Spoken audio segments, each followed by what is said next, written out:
नमस्कार दोस्तों, OCA network में आपका स्वागत है। मैं हूं ओमकार चौधरी। कर्नल अजय रैना जुड़ गए हैं, उनका स्वागत कर लेते हैं। अजय जी, बहुत स्वागत है, बहुत अभिनंदन है। धन्यवाद ओमकार जी।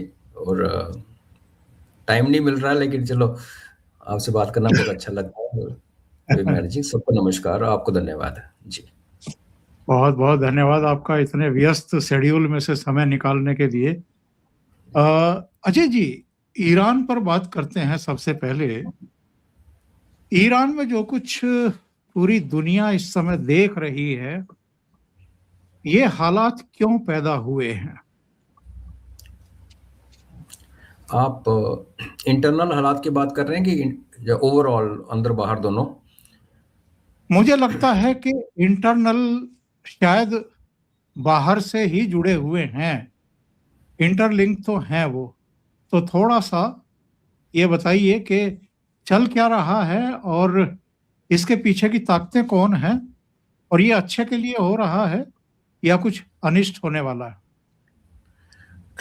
जी, आप अगर वेस्टर्न प्रोपेगेंडा को साइड पे रख देंगे और थोड़ा इसको डीपली एनालाइज करें, और जो कल ईरानियन गवर्नमेंट ने सारे एम्बेसडर्स को बुला के दिखाया, तो ये बड़ा क्लियर है कि ऑफ कोर्स बाहर वाले तभी मछली पकड़ने आते हैं जब आपके घर का पानी हिल रहा होता है। वो तो अंदर से स्टार्ट होता है ना हमेशा।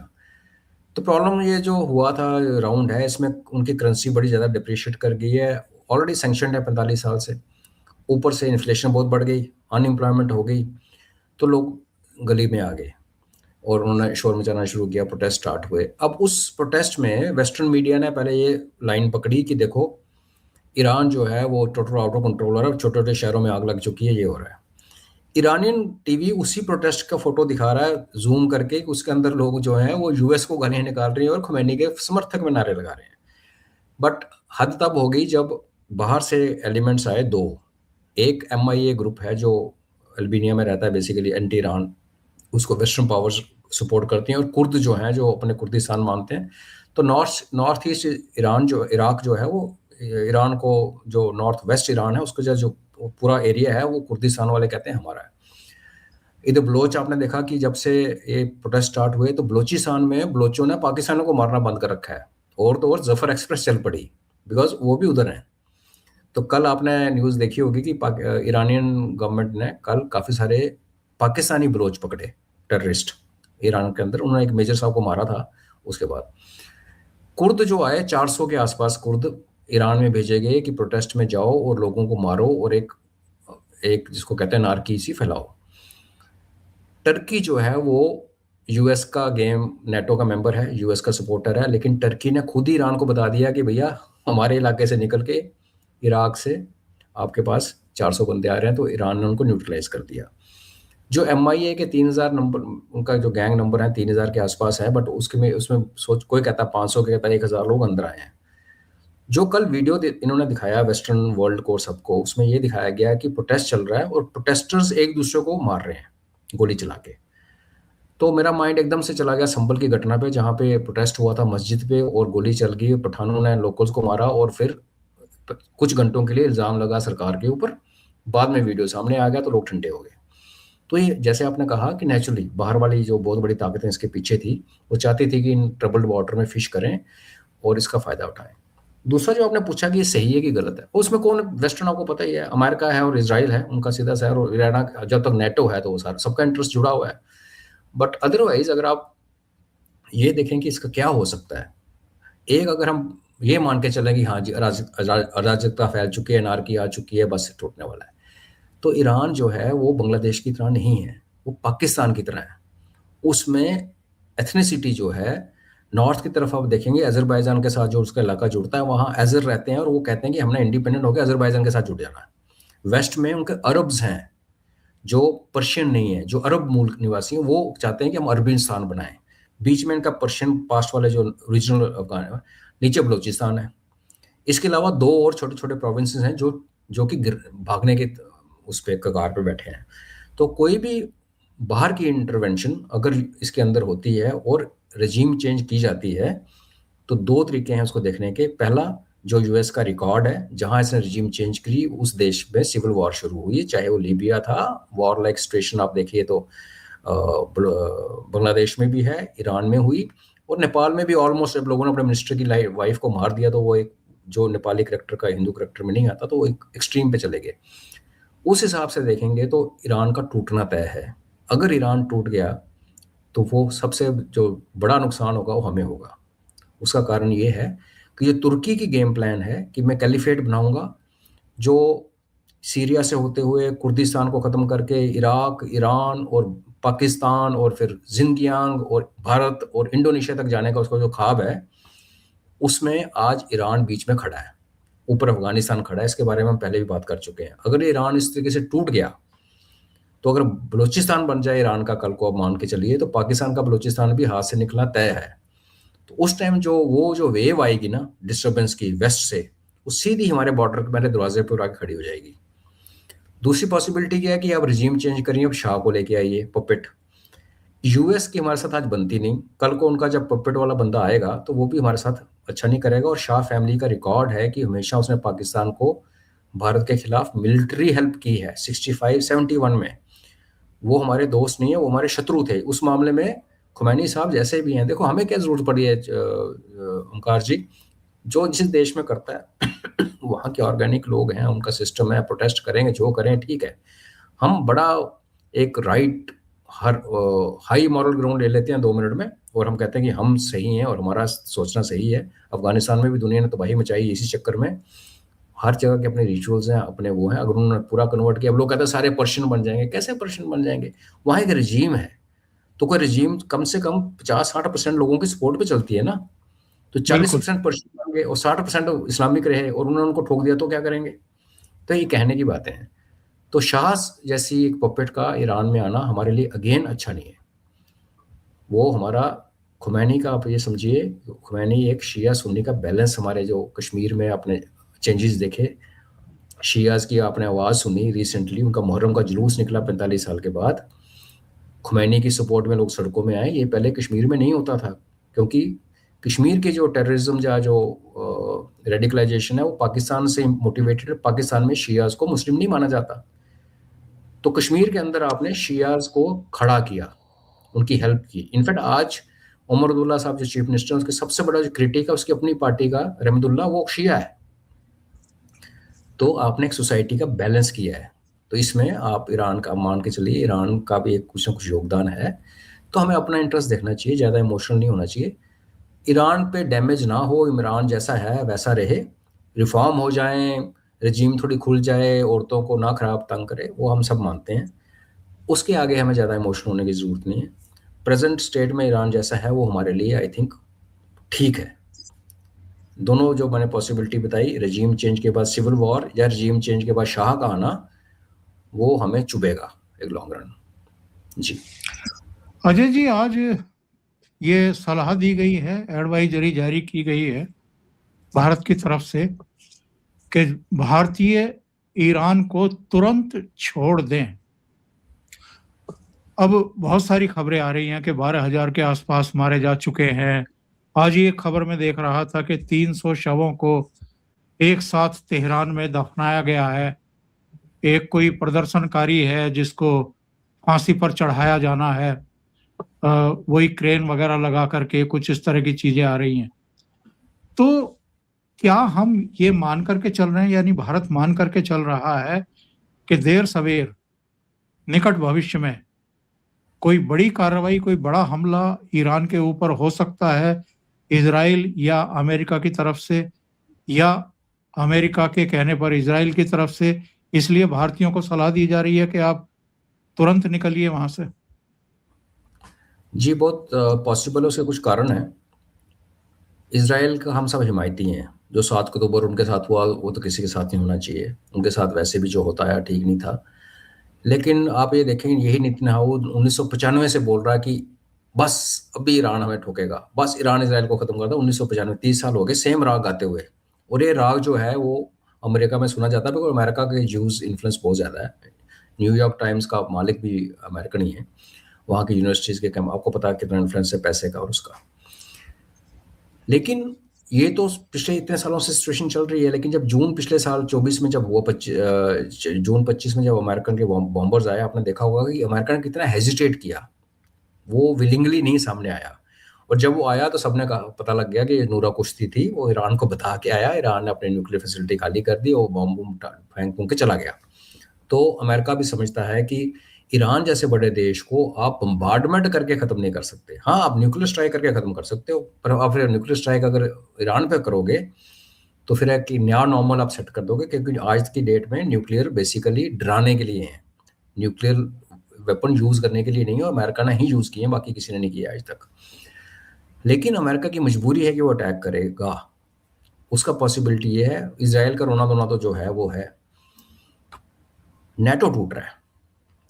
नेटो में खलबली मची है ग्रीनलैंड को लेके।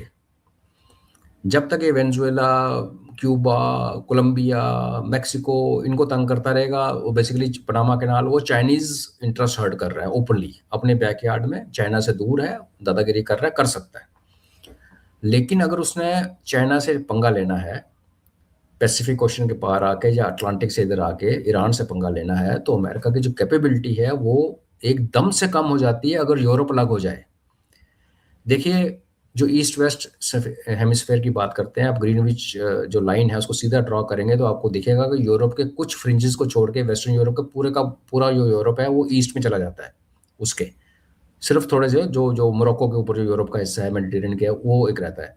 आप इमेजिन कीजिए कि नेटो के अड्डे, अगर ईयू ये बोले कि तुम ग्रीनलैंड में घुस रहे हो, जैसे बोल रहा है वो ऑलरेडी, भारत से भी अपील की है स्वीडन के उसने प्राइम मिनिस्टर ने, अगर डेनमार्क और ये सारे इकट्ठे खड़े हो जाएं, उन्हें मिलिट्री पावर नहीं है अमेरिका से लड़ने के लिए, ये भी सच है, लेकिन अगर वो खड़े हो गए और उन्होंने ये कहा कि भाई तुम जाओ तेल लेने, वेनेजुएला से लो, जहाँ मर्जी लो, हम तुम्हारे साथ नहीं खड़े हैं, तो अमेरिका के जो अड्डे हैं यूरोप में, जहाँ सदर्न यूरोप में, सदर्न अटलांटिक में, वो एक किस्म से नल एंड वाइड हो गए। तो क्या आपको लगता है कि अमेरिका इतनी दूर से उठ के अटलांटिक पार करके फिर वो लड़ने आएगा ईरान में? और वो तब लड़ने आएगा ईरान में जब उसके पीछे ईरान को, आज मैंने ट्वीट किया था, काफ़ी लोग, हमारे लोग इमोशनल हो जाते हैं, समझते नहीं है। मैंने जब ये कहा था कि चाइना और रशिया ईरान को सपोर्ट करेंगे, मतलब ये है, रशिया ने तो डिफेंस पैक्ट साइन किया हुआ है, रशिया ने पिछले जून से लेकर अभी तक एयर डिफेंस उनका पूरा सेट किया है। चाइना सामने ना लड़ा, किसी के सामने लड़ेगा, वो करेगा टेक्नोलॉजिकल सपोर्ट। रशिया भी अपने जवान नहीं भेजेगा, लाइकली नहीं है, लेकिन वो जो न्यूक्लियर में थोड़ी सी कमी है अगर ईरान में, वो पूरी कर सकता है रशिया, उनको यूरेनियम दे सकता है बिना खुद लड़े। चाइना ने अगर स्टारलिंक जैम कर दिया, पहले कहते थे रशियन ने किया, अब कहते चाइना ने किया, तो टेक्नोलॉजिकली जो आजकल की लड़ाई पूरी टेक्नोलॉजी पे लड़ी जाती है, तो चाइना साथ में खड़ा है बिना इन्वॉल्व हुए। और जो सी ड्रोन की जो नुमाइश चल रही है, जहाँ पे 50-60 ड्रोन इकट्ठे जाते हैं समुद्र के अंदर, सोलर पावर होते हैं, खुद ही टारगेट ढूंढ के सबमरीन्स को ठोक देते हैं, तो अगर बीच में अगर आते हैं, जो कि चाइना के पास हैं, तो अमेरिका की पावर अटलांटिक से पार आके लड़ने की क्षमता, जब यूरोप के ऊपर के अड्डे खत्म हो रहे हैं, तो आपकी पूरी पावर जो है सी बेस्ड है। और सी बेस्ड हो, और उसमें हूतीज ने पिछली बार आपको इतना ठोका था कि अब रेड सी के नॉर्थ में छुप गए थे अपना फ्लीट लेके। तो हूतीज को आप मत बोलें, आप ये ना बोलें कि अगर चाइना के पास वो ड्रोन कैपेबिलिटी है, और ईरान के ड्रोन भी बड़े फेमस हैं जो अंडर सी वाले, तो क्या अमेरिका की जो पूरा दामोदार उनकी जो नेवी के ऊपर है, क्या वो सस्टेन कर पाएगा एक लड़ना यहाँ पे आके? लेकिन फिर भी लड़ने का चांस इसलिए है कि अगर अमेरिका ग्रीनलैंड को छोड़ के ईरान की तरफ आता है, तो एक तो उसने इजराइल पे बड़ा एहसान कर दिया, वो बात अलग है। ये आपको बता दूं कि ईरान के पंगे लेने से सबसे पहले इजराइल ठुकेगा और अमेरिकन अड्डे ठुकेंगे, देख लेना आप, उनको बहुत पनिशमेंट मिलेगी, वो आयरन डोम शोम सब खत्म हो जाएगा, बिकॉज ईरान ने अपनी बेस्ट मिसाइल यूज नहीं किया अभी तक, और आज यूज ही नहीं अमेरिका किया। ने आज अमेरिका ने कतर में जो उनके सैनिक थे उनको कहा है कि आप तुरंत यहाँ से इसको खाली कर दें। उनको सबसे डर है बड़ा कि ईरान ठोकेगा इसको। सबसे बड़ा एयर बेस है कतर में, और सबसे बड़ा मिलिट्री बेस बहरीन में है। और ईरान ने पहले कहा था कि मेरे से पंगा लोगे तो मैं तुम्हारे जो दोस्त है ना यहाँ पे, सऊदी अरेबिया सबसे ऊपर लिस्ट में, उसको पहले ठोकूंगा। और सऊदी अरेबिया का ऑयल वेल जितने भी हैं सारे शिया लोकेलिटीज में है, उसकी पॉपुलेशन शिया है, तो वहाँ बड़ा कॉम्प्लेक्स सा सिचुएशन है। लेकिन फिर भी ये बेवकूफ़ी कर सकता है वो, इसलिए कि अगर वो ये करता है, ग्रीनलैंड को छोड़ दे, तो पूरा नेटो इकट्ठा हो जाएगा। देखिए, आप ईरान से अगर पंगा शुरू होता है और तबाही मचती है इसराइल की, तो नेचुरली सारे जो वाइट्स हैं, जो अपने आप को एंग्लो सेक्सन हैं, जो भी हैं, ये सारे इकट्ठे हो जाएंगे, तो नेटो थोड़े और साल जी लेगा। तो ये मेरे को लगता है कि देखो हम ट्रंप को जितना मर्जी ओमकार जी बोले बेवकूफ़ है, एक सुपर पावर का प्रेसिडेंट है, उसकी एक थिंक टैंक है, लोग साथ में हैं, वो ठीक है, वो सरेआम बात करता है, जो पहले अमेरिका करता है ऐसे ही था, लेकिन बोलता नहीं था, ये बोल रहा है, इतने फ़र्क है और कुछ नहीं, करतूत उसकी हुई है। उस संदर्भ में आप देखेंगे तो उसको बताया जाएगा कि भाई ग्रीनलैंड में गया तो तुम्हारा यूरोप हाथ से निकल गया, तुम्हारा यूरोप हाथ से निकल गया तो तुम्हारा वेस्ट एशिया और सेंट्रल एशियन रिपब्लिक जहां आप घुसने की कोशिश कर रहे हो ट्रम्प कॉरिडोर बना के कि मैं चाइना और रशिया के बैकयार्ड में जाके तेल और गैस निकालूंगा इनसे, तजाकिस्तान, कजाकिस्तान, किर्गिस्तान, तो वो सपना खत्म। अगर आप ईरान की तरफ आते हो, उसमें इजराइल तो ठुकेगा, ईरान वाले यूएसए के अंदर जाकर तो यूएसए को नहीं मारने वाले, लेकिन वो जो जैसे आप कह रहे हो अड्डों को ठोकेंगे, चाहे कतर में, बहरीन में, यहाँ तो बहुत सारे अड्डे हैं, हर देश में है। उससे नेटो का जुड़ने का, एक यूनिफाई होने का एक पॉसिबिलिटी है। और दूसरा खतरा क्या है ग्रीनलैंड का ओंकार जी, अगर यूरोप जो कह रहा है वो करना चाहता है, वो क्या कह रहा है कि हम अमेरिका को अपोज करेंगे ग्रीनलैंड में, तो यूरोप के किसी भी देश में कैपेबिलिटी नहीं है, मिलिट्री कैपेबिलिटी अमेरिका को रोकने की। अगर उनका एक प्राइम मिनिस्टर किसी देश का मोदी जी को अपील कर रहा है, तो आप समझ सकते हो कि वो हताश है। तो अगर ऐसी बात हुई, और आप एक हाइपोथेटिकल सिचुएशन में आपको पेंट करता हूं कि यूरोप जाता है पुतिन के पास कि पुतिन जी, हमने आपको यूक्रेन से हमने लड़ा रखा है, यूक्रेन को करो बंद, यूक्रेन के आप बाहर में, आप हमें हमारे साथ डिफेंस पैक्ट कर लो कि आप हमारे सपोर्ट में आओगे। अगेन रशिया को कोई फौज भेजने की जरूरत नहीं है, उसकी पनडुब्बियां हैं, उसकी मिसाइल्स हैं। ऐसा डिफेंस पैक्ट हो गया तो अमेरिका ग्रीनलैंड में शायद ना आए, बिकॉज वहां आ गया तो फिर वर्ल्ड वॉर है। तो ये बहुत सारी एक फ्लक्स चल रहा है, और आने वाले 24 घंटे, 48 घंटे, 72 घंटे में ओंकार जी क्या हो जाए कुछ नहीं कह सकते। जो चीजें हम सोच रहे हैं हो ही नहीं सकती। कोई को बोलेगा रशिया और यूरोप का मेल कैसे हो सकता है। हालात जब अनयूजुअल हों तो अनयूजुअल बातें होती हैं। तो इसलिए मुझे लगता है कि वो यूरोप को यूनिफाई करेगा और ईरान को टारगेट करेगा, इसलिए पॉसिबिलिटी ज़्यादा है। इसलिए भारत ने अपने सैनिक निकाले हैं, अपने सिविलियंस को सबको बोला है, और अमेरिका अपने सैनिक वहाँ से निकाल रहा है। क्योंकि आज मैंने एक ट्वीट किया था कि अगर उसको चाइना की ऐसे सपोर्ट मिल जाती है, ईरान को, रशिया की मिल जाती है, तो उसके पास इतना मिसाइल का भंडार है कि वो इसराइल को चेप देगा और यूएस के ठिकानों को तबाह करेगा। तो अगर आप ईरानियन हो और एक इस्लामिस्ट ईरानियन हो जिसने 72 मोहरों से मिलना है, उसको ये वाला जन्म जो है वो इनके विचार में तो वेस्ट है ना टाइम का। तो आप बताओ, जब बिल्कुल। आपको पता है अमेरिका मेरे को मारने आ रहा है, तो क्या आप पहल नहीं कर सकते? अगर आपको मरना ही है तो मार के मरोगे ना, पहल करोगे तो मार के मरोगे, पहल नहीं करोगे तो वैसे मारे जाओगे। ईरान तो तबाह नहीं हो सकता, बहुत बड़ा देश है, मगर रजीम शिजीम खत्म हो जाएगी ना। तो ये भी एक पॉसिबिलिटी है कि ईरान ही ना कहीं शुरू कर दे। तो बहुत इंटरेस्टिंग टाइम में हम रह रहे हैं ओंकार जी। हमने, आपके बाल सफ़ेद है, मेरे इतने सफ़ेद हो गए मैंने पूरे शेव ही कर डाली। हमने ऐसा टाइम कभी नहीं देखा। तो लेट्स सी क्या होता है। लेकिन ये वॉर तो लगभग भारत के दरवाजे पर ही ले आए हैं डोनाल्ड ट्रंप। देखिए, कल इनका जो ट्रुथ पर मैसेज था, इन्होंने कहा कि ईरान के देशभक्तों, प्रोटेस्ट जारी रखो, इंस्टीट्यूशंस पर कब्जा कर लो, उनके नाम सेव कर लो, उनकी पहचान कर लो, जो तुम्हें मार रहे हैं, तुम्हारे खिलाफ लड़ रहे हैं, इनको बहुत बड़ी कीमत चुकानी पड़ेगी। मैंने सभी मीटिंग कैंसिल कर दी हैं ईरान ऑफिशियल्स के साथ में, और ये तब तक कैंसिल रहेंगी जब तक ये हत्याएं नहीं रुक जाती। और इन्होंने कहा कि हेल्प इज ऑन इट्स वे। इसका मतलब क्या है, ये थोड़ा सा समझाइए। हेल्प, मदद जो है वो रास्ते में है। हाँ, रास्ते में है, रास्ता बहुत लंबा है। ओंकार जी, आप ईरानियन हैं, सपोज करें आपको बड़ी खुंदक है, खोमेनी को पसंद नहीं है, बिल्कुल बिल्कुल, ईरान बेसिकली बड़ी लिबरल कंट्री थी, मगर आप क्या आंखें बंद करके यूएस पे भरोसा कर सकते हो? आपने सीरिया में नहीं देखा क्या किया यूएसए ने?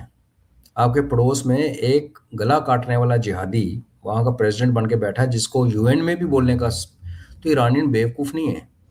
उनको जो थोड़ा बहुत प्यार था ना, चांस था, जब सीरिया में भी इन्होंने कुर्द मारे, लेडीज को मार मार के पकड़ के मारना शुरू किया और रेप करना शुरू किया, आपने देखा फोटोज आए, तो कोई भी सेंसिबल ईरानी सोचेगा भाई हमने अमेरिका के बेड़े में चढ़ तो जाएंगे, लेकिन ये वो शेर है कि उतर नहीं सकते, आप उतरोगे तो खा जाएगा। बाकी ये जो इसकी लैंग्वेज है, तो आपको राहुल गांधी जैसी लैंग्वेज नहीं लग रही? बिल्कुल। अगर आप, ये सोरोस की लैंग्वेज है ये, हालांकि सोरस इसका खिलाफ है, बट और भी तो बड़े सोरस के प्यादे हैं। हेल्प इज ऑन वे बहुत इंटरेस्टिंग है, और बिल्डअप तो हो रहा है, लेकिन जो बिल्डअप पिछले 10-15 दिन से चल रहा है in the vicinity of West Asia, वो कंटिन्यूड है, लेकिन हेल्प ऑन द वे के बाद ऐसा कोई दिखा नहीं कि कुछ बड़ा कुछ स्पेशल हो रहा है। लेट्स सी, अगर इनके फ्लीट्स आ जाते हैं, नेवल फ्लीट, ईरान को सॉर्ट आउट करना है तो इसको अपने कम से कम 2 फ्लीट तो यहाँ लाने पड़ेंगे, तब हमें एक बिल्कुल सही इंडिकेशन मिलेगी। पर क्या वो फ्लीट लेके आएगा? जो मैंने आपको सी ड्रोन्स और बाकी बातें बताई और हूतीज का एंगल बताया, तो सेफेस्ट अमेरिका के लिए ये है कि वो ये बॉम्बर लाए और इसराइल के साथ लड़ाई शुरू हो जाए, ये भी बीच में बॉम्बर लाए लॉन्ग रेंज वाले, और उसका खमियाजा वो इसराइल ने भुगतना है। इसराइल ठुक जाएगा, मैं बता रहा हूँ आपको।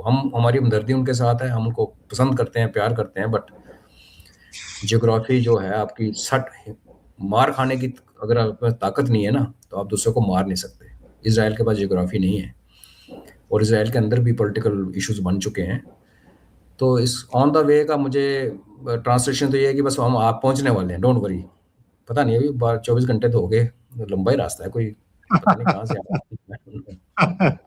ट्रम्प कहता कुछ है सर, करता कुछ, आपको पता तो है। और मैंने ये इसलिए भी दिखाया है दर्शकों को कि मेरे विचार से ये दुनिया में एकमात्र वाहिद राष्ट्रपति है या ताकत है, अमेरिका ठीक है ताकत तो है, ये तो मानना पड़ेगा, जो खुल्लम खुल्ला दूसरे देशों में हस्तक्षेप कर रहा है और प्रदर्शनकारियों को कह रहा है कि प्रदर्शन करते रहो, इंस्टीट्यूशंस पर कब्जा करो, सबकी लिस्ट बना के रखो और हम आकर के फिर उनको सबक सिखाएंगे। ऐसा तो कभी हुआ नहीं अजय जी। हाँ, वो जिसने भी किया वो अपने देश के अंदर ही करता है। राहुल करता है, हमारा राहुल गांधी ऐसी धमकियां देता है, हम बाहर से कभी नहीं करते। और मैं बताऊं, जो करते हैं वो बोलते नहीं है। इसका ये रिकॉर्ड है कि इसने जब जब मीटिंग की तभी भी इसने अटैक किया। जब ईरान पे इसके बॉम्बर्स आए तो ईरान से नेगोशिएशन चल रही थी। जब कतर पे बोmbardment हुई तो हमास की टीम कतर में बात करने आई हुई थी। तो जो बंदा पीस टॉक्स को इनवाइट करके आपके ऊपर मारता है, गोले फेंकता है, अगर वो ये कह रहा कि मैं गोले फेंकने आ रहा हूँ, तो हो सकता है वो ना ही आए। है तो वो, ये देखो ना, ये इसको प्रिडिक्ट करना भी मुश्किल है, और ये झूठ बड़ा बोलता है। अगर आपको ठोकना है तो आप क्यों बोलोगे? क्या जरूरत पड़ी आपको डिक्लेयर करके? और अगर आप जहाज आके अगर आप तेहरान में बॉम्बार्डमेंट करेंगे, तो वो जिन लोगों को आप कह रहे हो, तो वो उनको क्या गारंटी है बचेंगे? क्या कोलैटरल डैमेज नहीं होगी? मागा तो फेल हो गया, मीगा बनाने चल पड़े आप। तो मागा का फेलियर भी तो ईरानियन को दिख रहा है ना जी। तो पर कुछ कह नहीं सकते। मुझे लगता है कि अगर इसने कुछ नहीं करना तो बात लगा, करना ही है, कसम ही खा रखी है, तो ईरान में करेगा, जिसका रीजन मैंने आपको बताया। Greenland is to risky for America. Europe को ये तो कहा जा रहा है कि अगर इसने ग्रीनलैंड पर अटैक किया, कब्जा करने की कोशिश की, तो नेटो टूट जाएगा। ये कितना सही है ये कहना कि नेटो टूट जाएगा? देखिए, नेटो का टूटना कुछ 6-7 महीने पहले की बात है। मैंने एक ट्वीट किया था कि यूएन तो टूटेगा ही, लेकिन लग रहा है कि नेटो पहले टूटेगा। नेटो वाले अनकंफर्टेबल क्यों है? पहले नेटो का मतलब था पूरा ही खर्चा अमेरिका उठा रहा था। यूरोपियन अपना अच्छा लाइफस्टाइल, साइकिल वाइकिल करके, स्कीइंग करके, क्लबिंग करके खुश थे। इसने फिर बोला कि तुम सारे 5% अपना जीडीपी का नेटो में डालो। तो वो कंट्रीज का पहले ही एक रिसेशन यूरोप में भी सेट हो रखा है। चाइनीज ने उनकी मैन्युफैक्चरिंग टेक ओवर कर ली, जर्मनी की मैन्युफैक्चरिंग बंद हो गई है। यूके के हालात आपको पता ही है क्या हो गया, वहाँ तो पूरा ही रजीम ही चेंज हो गई ना, वहाँ तो लॉ मिनिस्ट्री अभी पाकिस्तानी बन गई। रहा फ्रांस, तो फ्रांस में आपको पता कि उनकी पुलिस बड़े गेटों में जाती नहीं है। न्यू ईयर और क्रिसमस की सेलिब्रेशन इस बार यूरोप में नहीं हुई कि इस्लामिस्ट जो है वो पंगा करेंगे। तो इतनी वीक हालात में जो यूरोप है, उनके पास पुराना पैसा है, दुनिया भर का 2 नंबर का पैसा पड़ा है स्विस बैंक्स में, गोल्ड पड़ा है सिटी ऑफ लंदन में, वो सब ठीक है, लेकिन इकोनॉमिकली वो उतने ही वीक है यूरोप पूरा जितना यूके वीक था वर्ल्ड वॉर 2 के बाद। तो ऐसे हालत में अगर आप उनको ये बोलो कि आप 5% अपना जीडीपी जो है वो आप लड़ाई पे खर्चो ताकि मैं आपको हथियार बेचूं और आप वो हथियार यूक्रेन में दो, तो पहले लोग उससे अनकंफर्टेबल हैं। इनकम होती तो कर भी लेते। दूसरा, जो ट्रंप ने किस किस को बुला के इंसल्ट नहीं किया अपने ऑफिस में आके, और जब वो इसको मिल के आता है इंसल्ट नहीं करता, उसके पीछे उल्टा स्टेटमेंट देता है, जो अगला बंदा घर पहुंच के कहता है मैंने तो ऐसा सौदा किया ही नहीं। जब ये अलास्का में मिल के आया तो पुतिन के साथ जो हाथ मिलाया, आपके प्रोग्राम पे मैंने कहा था इन्होंने अपने आपस में हाथ मिलाया है और इसने पुतिन के हवाले कर दिया यूरोप। तो यूरोप को ये भी लगता है कि इसने हमें डिच किया है। क्यों डिच किया कि यूक्रेन में जो इसको रेयर अर्थ और वो जो भी इसका सपना था वो यूके ने पहले एग्रीमेंट किया था, इसलिए इसकी यूके से नहीं बनती। तो ऐसे हालत में फिर नेटो बचा क्या? नेटो का एक मेंबर अटलांटिक के उस तरफ है जिसका नाम है अमेरिका। बाकी सारे जो 34-35 मेंबर इस तरफ है, यूरोप की तरफ। और एक था कोई, I am not sure, south America का है नहीं कोई, मेरे ख्याल ज्यादा नेटो का कोई नहीं है, कनाडा है उधर ऊपर बस, बाकी नीचे कोई नहीं। तो जब ये लोग इसको पसंद नहीं करेंगे, चाहे 2 साल के लिए ना करें या ना करें, तो फिर नेटो बचा कहाँ? और ये कहता है कि ये ट्रांजैक्शनल है, कि कुछ फायदा होगा तो मैं आपकी हेल्प करूंगा। और कन्वेंशनल वेपन जो लड़ाई लड़ने के साधन है वो ये काफी एग्जॉस्ट कर चुका है, यूक्रेन में भी और इसराइल में भी। तो इसलिए नेटो का टूटना इसलिए लगता है कि देखो, एंड ऑफ डे जी, दुनिया और ऑर्गेनाइजेशन सिर्फ पैसे पे चलती हैं। जिस दिन पैसे की कमी पड़ती है, अमेरिका की अपना 37-38 ट्रिलियन डॉलर पे कर्जा है, वो अमेरिका ये वो नहीं है जो 20 साल पहले था।